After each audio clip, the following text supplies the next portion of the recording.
Bonjour à tous, dans cette vidéo, nous allons discuter des halachot du jeûne du 17 Tammuz, du Tzom Gedalia et du Asarat Betevet en particulier. Alors, il y a 4 jeûnes qui sont rappelés dans le Navi Zecharia, dans le prophète Zecharia. Vous avez le Tzom HaReviaï, le jeûne du 4e mois, le 17 Tammuz, le Tammuz étant le 4e mois du calendrier juif, le Tzom HaChamishi, le jeûne du 5e mois, qui est le 9 Av, Av étant le 5e mois, le Tzom HaShevi'i, le jeûne du 7e mois, donc Tzom Gedalia, qui tombe en Tishri, puisqu'il rappelle l'assassinat du gouverneur de Judée, Gedalia ben Achikam, qui avait été assassiné le jour même de Rosh Hashanah. Comme on ne jeûne pas à Rosh Hashanah, alors il est repoussé systématiquement au lendemain de Rosh Hashanah, et donc il a été fixé au 3 Tishrei, et c'est le cas en général. Ça peut arriver que le 3 Tishrei tombe Shabbat, et à ce moment-là, on jeûne Tzom Gedalia le 4 Tishrei.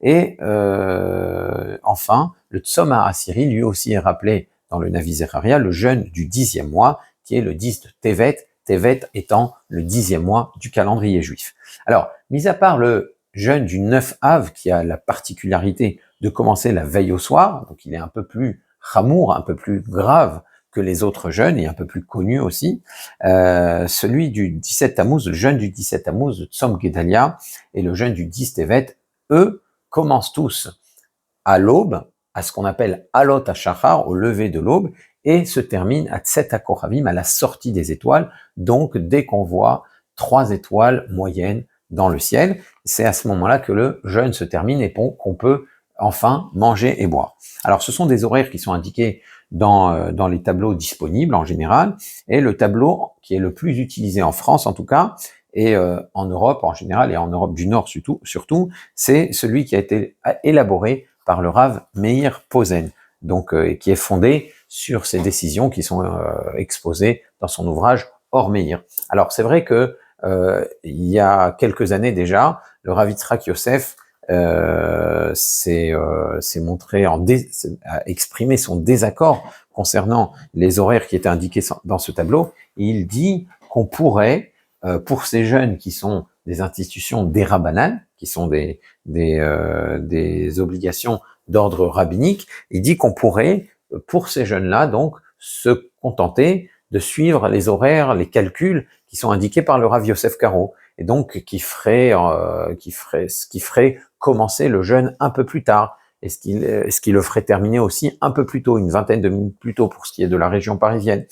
Il dit que, étant donné que le Rav Yosef Karo a présenté ces calculs-là, eh bien, ils sont valables pour toutes les communautés sfarades, quelles qu'elles soient, où qu'elles soient. Ça s'impose comme on a l'habitude de trancher comme le Shulchan Aruch partout. Alors, la vérité, c'est que ces calculs correspondent plutôt à la réalité observable au Moyen-Orient, puisque au Moyen-Orient, le jour se lève beaucoup plus vite, la nuit tombe aussi beaucoup plus vite, et donc c'est ce qui explique que pour le Rav Yosef Karo, une vingtaine de minutes après le coucher du soleil, ce soit déjà la nuit. Mais dès que vous êtes en région parisienne, au nord de la France, en Angleterre, ou dans ces régions du nord de l'Europe, eh bien la latitude fait que le jour prend beaucoup plus de temps à se lever, que la nuit prend beaucoup plus de temps à tomber, et par conséquent, les horaires des jeunes, et c'est ce qui indique, c'est ce qu'indique en tout cas c'est ce qu'indiquent les tableaux du Rav Posen, eh bien les jeunes terminent un peu plus tard pour cette raison-là justement. Et donc, étant donné que les calculs de Rav Yosef Karo ils correspondent plutôt à la réalité du Moyen-Orient, c'est pour cette raison que le minhag, c'est une des raisons, il y en a d'autres encore, c'est une des raisons pour laquelle l'usage reste de se référer aux horaires des tableaux du Rav Posen, et c'est ce que je préconise donc en général, puisque c'est à la fois le minhag et à la fois ce qui paraît le plus vraisemblable vu ce que l'on observe dans le ciel. Alors, est-ce qu'il est permis de se lever avant l'aube pour manger? Si on est déjà parti dormir, normalement on se lève le lendemain matin, c'est déjà le jeûne. Le jeûne a commencé, ou le jeûne va bientôt commencer. Est-ce qu'on a le droit, si l'aube n'est pas encore levée, est-ce qu'on a le droit de manger à ce moment-là? Alors d'un point de vue strictement halachique, si on a posé la condition explicite, si on a dit avant d'aller se coucher, demain je me lève à telle heure pour pouvoir manger avant le début du jeûne, on a le droit de le faire. Il faut avoir posé la condition explicite en étant parti se coucher. Et si on a réglé son réveil pour cela, même si on l'a pas dit explicitement, régler son réveil, ça montre qu'on a envie de se lever à telle heure. Et si c'est très tôt, c'est contraire c'est contraire aux habitudes. On se lève plus tôt que d'habitude, justement parce qu'il y a un jeûne. Eh bien, on a clairement montré qu'on a envie de se lever pour pouvoir manger. Donc, dans ces cas-là, d'après la stricte halakha, on a le droit de le faire. Seulement, selon la Kabbalah, selon le Zohar, à partir du moment où on est parti dormir, ce qu'on appelle une shenat keva, un sommeil fixe, eh bien, quand on se lève, on est obligé de se consacrer à l'étude et à la préparation de la tfila. D'accord? Même si le jour ne s'est pas encore levé, on doit se mettre à étudier, on doit préparer la tfila de Shacharit, et si on fait autre chose, c'est extrêmement grave. Donc ça, c'est ce que pense le Zohar. La seule chose qu'on a le droit de faire, c'est boire un thé, boire un café, comme on le fait le reste de l'année. Donc c'est le fait qu'il y ait un jeûne bientôt qui va commencer, on est juste avant l'aube, dans une demi-heure, mettons, le jeûne va commencer, eh bien d'un point de vue kabbalistique, du point de vue du Zohar, ça ne change rien, puisque on est parti dormir, on est en train de se lever, il y a la tfila qui va arriver, j'ai pas le droit de manger. La seule chose que j'ai le droit de consommer, c'est de l'eau, éventuellement du thé ou du café, mais rien de plus, rien qui pourrait être une véritable achila. Donc ça, c'est le point de vue du Zohar, mais encore une fois, selon la stricte halakha, à partir du moment où on a évoqué le tnaï, à partir du moment où on a fixé cette condition qu'on allait se lever le lendemain pour manger avant le début du jeûne, c'est permis, et c'est ce que je recommande surtout aux jeunes gens, aux jeunes bachorim qui sont en pleine croissance, parce que aux jeunes filles aussi, puisque le jeûne n'est jamais quelque chose de très bénéfique, et en particulier à cet âge-là où on est en pleine croissance. Alors, est-ce qu'on peut se rincer la bouche au lever quand on est un jour de jeûne comme le 17 Tammuz, le Tzom Gedalia ou le 10 Tevet? Est-ce qu'on a le droit de se rincer la bouche alors qu'on risque d'avaler une goutte d'eau? Eh bien, il faut éviter de le faire justement parce qu'il y a ce risque-là. Maintenant, si on souffre beaucoup, que c'est difficile, eh bien, on a le droit de se rincer la bouche en faisant bien entendu attention de ne pas avaler quoi que ce soit. Pour le 9 Av, c'est beaucoup plus difficile de se montrer permissif. Comme on l'a vu, le 9 Av, c'est quand même un jeûne qui, même s'il est des Rabbanan, reste plus grave que les autres jeûnes comme le 17 Tammuz, le 10 Tevet et le Tzom Gedalia. Et pour le Yom Kippour, pour le jeûne de Kippour, qui est un interdit de la Torah, et là, c'est formellement interdit de se rincer la bouche parce que même si on fait attention à ne rien avaler, c'est pas possible qu'il ne reste pas un petit peu d'eau dans la bouche et qu'on ne l'avale pas à un moment donné de la journée, à un moment dans la journée, alors qu'il y a un interdit de la Torah de consommer quoi que ce soit. Donc ça, c'est pour le jeûne de Kippour. Mais pour le 17 Tammuz, si on souffre vraiment, alors on pourrait se rincer la bouche en faisant attention de ne rien avaler. Maintenant, avaler sa salive, ça ne pose aucun problème. Ce n'est pas du tout c'est pas du tout une boisson, c'est pas du tout boire, c'est pas du tout une consommation qui casserait le jeûne. Et ça, c'est vrai même pour Yom Kippour. Hein. C'est ce que tranche le Magen Avraham et le Kaf HaChaim. Même si le Kitzur Shulchan Aruch, il a l'air de se montrer strict, au moins pour Kippour, ce n'est pas la halakha. Ce qui a été retenu, c'est que avaler sa salive, ce n'est pas manger, ce n'est pas boire. Et donc, ça ne pose pas de problème. Alors, à partir de quel âge on doit jeûner?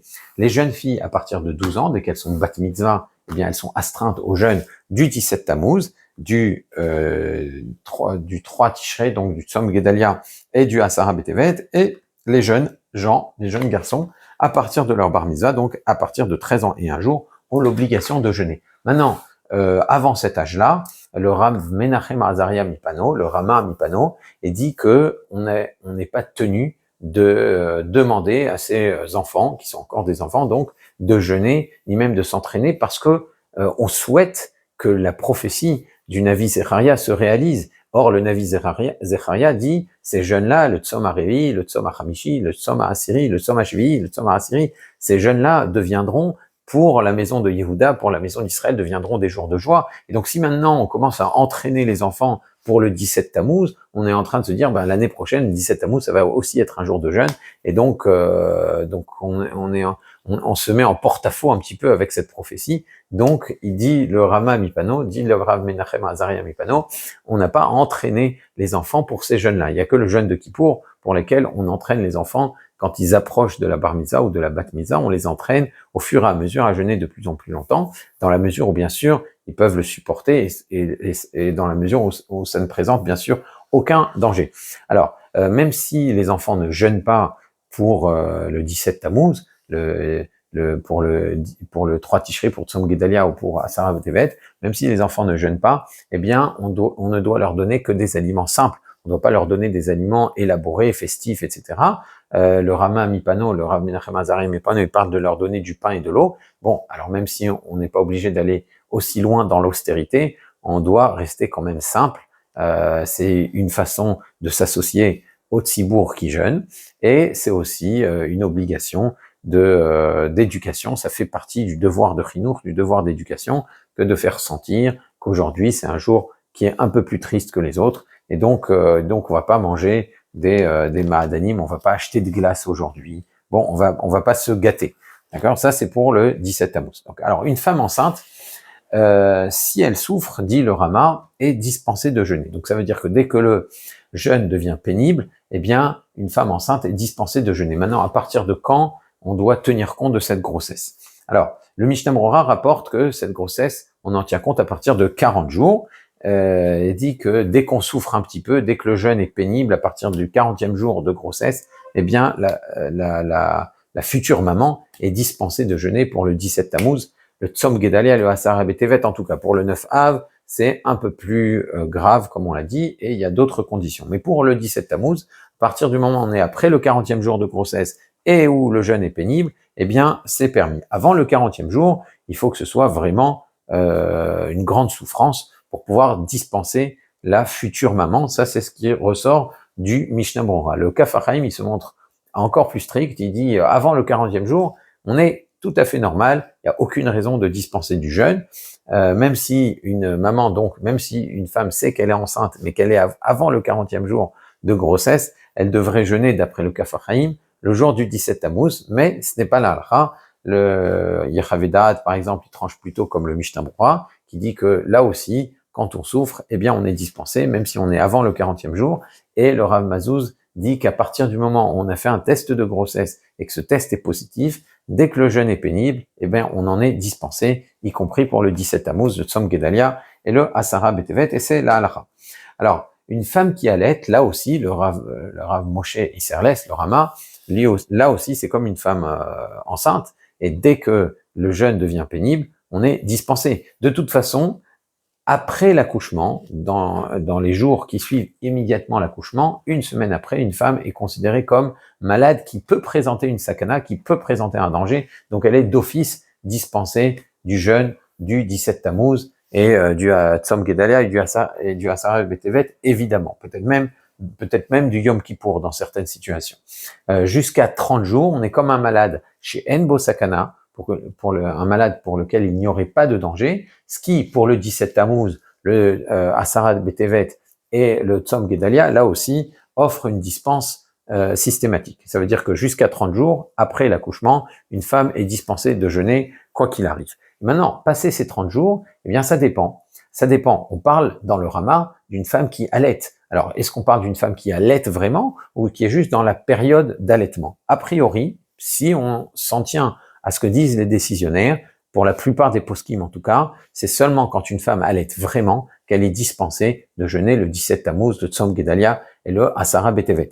Pourquoi? Parce que le fait de jeûner, eh bien, fait souffrir le nourrisson, ça fait souffrir l'enfant, il y a moins de lait et évidemment, dans ces conditions-là, la maman doit pouvoir manger pour pouvoir allaiter son enfant, pour pouvoir allaiter son bébé. Mais si elle n'allaite pas, si elle lui donne du lait en poudre, alors est-ce que elle est dispensée de jeûner? Est-ce qu'elle est dispensée de jeûner? Alors il y a un Yechavedat, une chouva du Rav Ovadia Yosef dans Yechavedat qui étendait cette permission de l'allaitement jusqu'à 2 ans après l'accouchement, même si une femme n'allaite pas, qu'on allaite ou qu'on n'allaite pas, cette permission s'étend jusqu'à 2 ans après l'accouchement. Donc ça, c'est ce que dit le Rav Ovadia Yosef dans Yechavedat.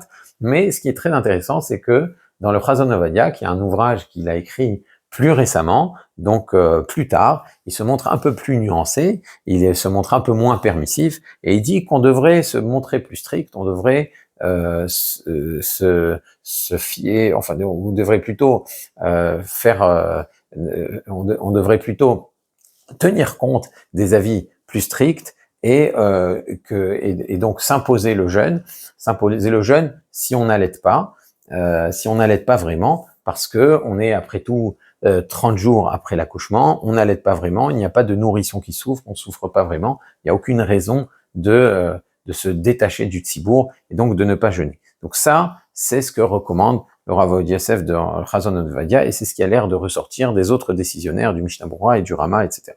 Alors, un malade qui est alité, est dispensé de jeûner, d'accord, même s'il n'y a pas de sakana. Encore une fois, toutes les règles que l'on donne pour le malade, pour la femme qui allait, pour la femme enceinte, c'est uniquement pour le 17 Tammuz, le Asara Betevet et le Tzom Gedalia. Pour le 9 Av, c'est un peu plus strict, et pour Yom Kippour, qui est Mideoraita, là aussi, il y a encore d'autres restrictions.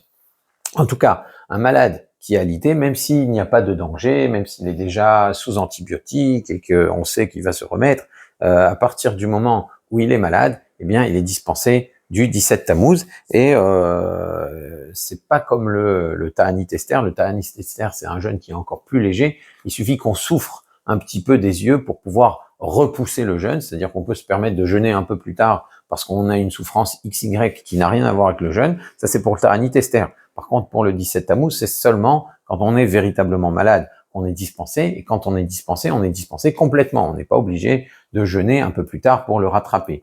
Par contre, si on est bien portant, mais qu'on doit prendre des comprimés pour la tension, par exemple. Alors, est-ce qu'on a le droit de prendre ces comprimés pendant le jeûne? Eh bien, on peut prendre ces comprimés. La meilleure façon de les prendre, ça serait de les prendre sans eau, d'accord? Parce que un comprimé, étant donné qu'il n'a pas de saveur, il a aucun goût, on l'avale, ça s'appelle pas une consommation. On n'a pas mangé pendant le jeûne quand on a avalé un comprimé. Donc, le fait qu'on prenne ces comprimés n'autorise pas de manger. On prend ces comprimés, mais on jeûne comme tout le monde.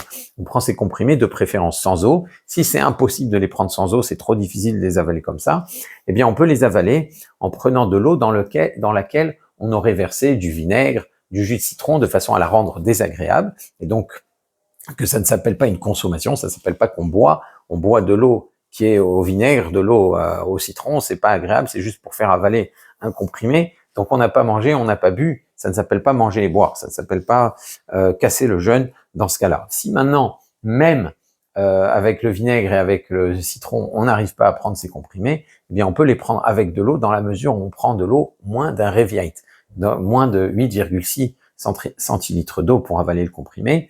Là, ça ne s'appelle pas qu'on a cassé le jeûne. On peut même continuer à dire Anénou dans la tfila et prier avec le tzipour, compter dans les 10 personnes qui jeûnent, puisque tant qu'on a bu moins d'un Revi'it, ça ne s'appelle pas boire, et en plus on l'a pris pour avaler un comprimé, donc ça ne pose aucun problème. Si maintenant quelqu'un a bu sans faire exprès une goutte d'eau, il continue lui aussi à dire Anénou. Il a dit Shakol Niyabidvaro, sans faire exprès, il va boire un petit peu pour que la bracha ne soit pas une bracha levatala. Encore une fois, ça c'est pas pour Kippour, pour Yom Kippour, on n'a pas le droit de boire même si on a déjà dit la bracha, mais pour un tzom normal, pour un tzom, un jeûne simple, comme le 17 Tammuz, Tzom Gedalia et Asara Betevet, si on a dit la bracha, eh bien, on doit boire pour éviter que ce soit une bracha levatala. Et on doit boire moins d'un Revi'it. Et étant donné qu'on a bu moins du volume d'un Revi'it, de 8,6 centilitres, donc, ça ne s'appelle pas qu'on a cassé le jeûne, et on peut donc continuer à jeûner normalement et à dire Anénou. Si quelqu'un a bu et a mangé plus que ça, il ne pourra pas dire Anénou, puisqu'il n'a pas véritablement jeûné. Par contre, il doit continuer le jeûne, et il n'est pas non plus obligé de jeûner à nouveau pour se faire pardonner. Quelqu'un qui est convalescent, qui est encore faible, lui aussi n'est pas tenu de jeûner, il est dispensé du 17 Tammuz, du Tzom Gedalia et du Asara Betevet. Est-ce qu'un Khatan, qui est dans ses 7 jours de Sheva Brachot, il s'est marié par exemple 2 jours avant le 17 Tammuz, c'est tout à fait autorisé de se marier 2 jours avant le 17 Tammuz, et il est dans ses Sheva Brachot, cette période de Sheva Brachot, est-ce qu'il est tenu de jeûner si le 17 Tammuz tombe pendant un de ses jours de Sheva Brachot? Il aura fait ses Sheva Brachot la veille au soir, ou à la sortie du jeûne, mais est-ce qu'il doit jeûner le 17 Tammuz? Après tout, tous ces 7 jours, ce sont des jours de Yom Tov. Même chose quand il y a une Mila, le 17 Tammuz. Si une semaine avant le 17 Tammuz, il y a un enfant qui naît, donc sa Mila tombe le 17 Tammuz, eh bien le jeune papa, le Mohel, celui qui pratique la circoncision, et le Sandak, celui qui tient l'enfant dans ses bras pendant la circoncision, pour eux, c'est un Yom Tov. Alors est-ce qu'ils ont le droit de manger ce jour-là? Est-ce qu'ils sont obligés de jeûner?